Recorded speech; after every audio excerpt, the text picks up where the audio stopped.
ఈరోజు ఉమ్మడి వరంగల్ జిల్లాకు సంబంధించినటువంటి రివ్యూ సమావేశాన్ని ఏర్పాటు చేసి మమ్మల్ని అందరినీ ఆహ్వానించిన మా జిల్లా ఇన్ఛార్జ్ మంత్రి గారు పొంగులేటి శ్రీనివాస్ అన్న గారికి, అదేవిధంగా వేం నరేందర్ అన్న గారికి, సీఎం సలహాదారులు, అదేవిధంగా మా సహచర ఎంపీలు, ఎమ్మెల్యేలు, మేయరు, ఎమ్మెల్సీస్ అందరికీ, చైర్మన్లకు మరియు అధికారులకు, కలెక్టర్స్, ఎస్పీస్, అదేవిధంగా వివిధ శాఖల అధికారులకు, పత్రికా మీడియా సోదరులకు అందరికి కూడా హృదయపూర్వక నమస్కారాలు, ధన్యవాదాలు తెలియజేస్తా ఉన్నాము. ఈరోజు చాలా డీటెయిల్డ్గా జిల్లా అభివృద్ధికి సంబంధించినటువంటి రివ్యూ సమావేశాలు రివ్యూని ఏర్పాటు చేసుకోవడం జరిగింది. ఖచ్చితంగా డే బై డే వరంగల్ను మరి హైదరాబాద్తో పోల్చుకొని హైదరాబాద్ తర్వాత మరి అంత స్థాయిలో డెవలప్ చేసే విధంగా ఒక సంకల్పాన్ని పెట్టుకొని మన ముఖ్యమంత్రి రేవంత్ రెడ్డి గారు మరి ముందుకెళ్ళడం జరుగుతూ ఉంది.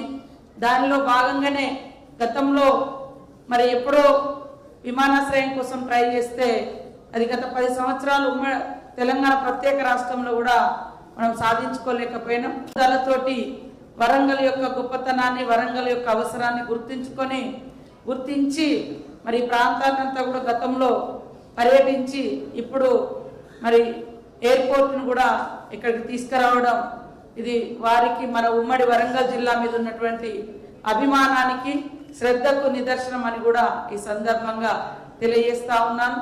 అదేవిధంగా మనందరం ఒకప్పుడు ఉమ్మడి జిల్లా ఉన్నప్పుడు అందరి పాత్ర మేడారంలో ఉండేది. కాబట్టి ఇప్పుడు కూడా అధికారులందరూ, అదేవిధంగా మీడియా సోదరులు, మరి పోరుగల్లు తర్వాత అని ఎట్లయితే కాకతీయుల కాలం అంటామో సేమ్ ఈక్వల్గా అదే టైంలో సమ్మక్క సారలమ్మ కాలం కూడా నడిచింది.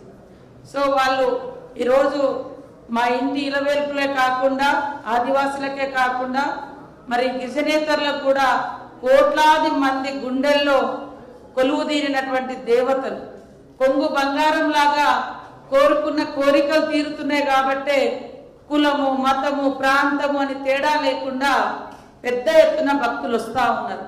ఆ భక్తుల వచ్చేటువంటి సౌకర్యార్థం దాదాపుగా 6 నెలల క్రితమే మన ప్రభుత్వం 100 కోట్లను రిలీజ్ చేయడం జరిగింది. ఏది ప్రతి 2 ఏళ్లకు ఒకసారి జాతర మనం నిర్వహించుకుంటాం కాబట్టి నిర్వహణ కోసం. అట్లనే మరి జాతరతో పాటు ఇప్పుడు మనం ఎంచుకున్నది గద్దెల పునరుద్ధరణ, ఆలయ ప్రాంగణ పునరుద్ధరణ.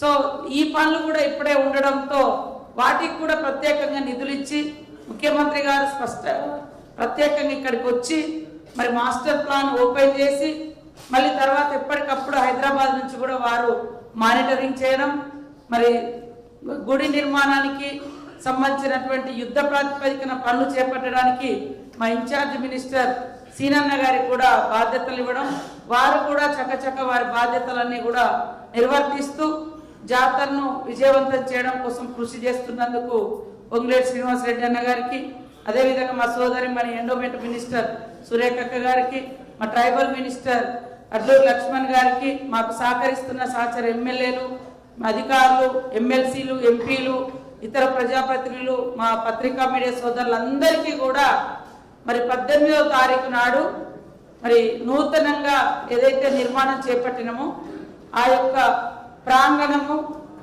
పునరుద్ధరణ ఓపెనింగ్ కార్యక్రమానికి 18వ నాడు సాయంత్రం ముఖ్యమంత్రి గారు వస్తున్నారు. అక్కడే బస చేస్తారు మేడారంలో.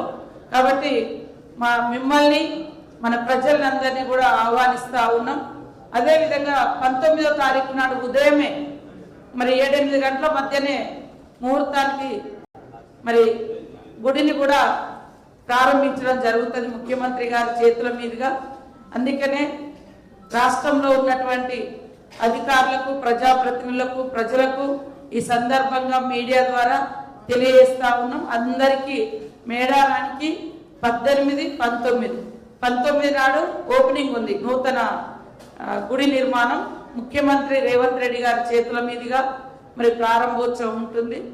నిన్న కూడా చాలా మంది ఎమ్మెల్యేలకు, ఆల్ పార్టీస్ ఫ్లోర్ లీడర్లకు అందరినీ కూడా పర్సనల్గా కలిసి ఆహ్వానించడం జరిగింది. అందరూ మరి రావడానికి సిద్ధంగా ఉన్నందుకు అందరికీ ధన్యవాదాలు.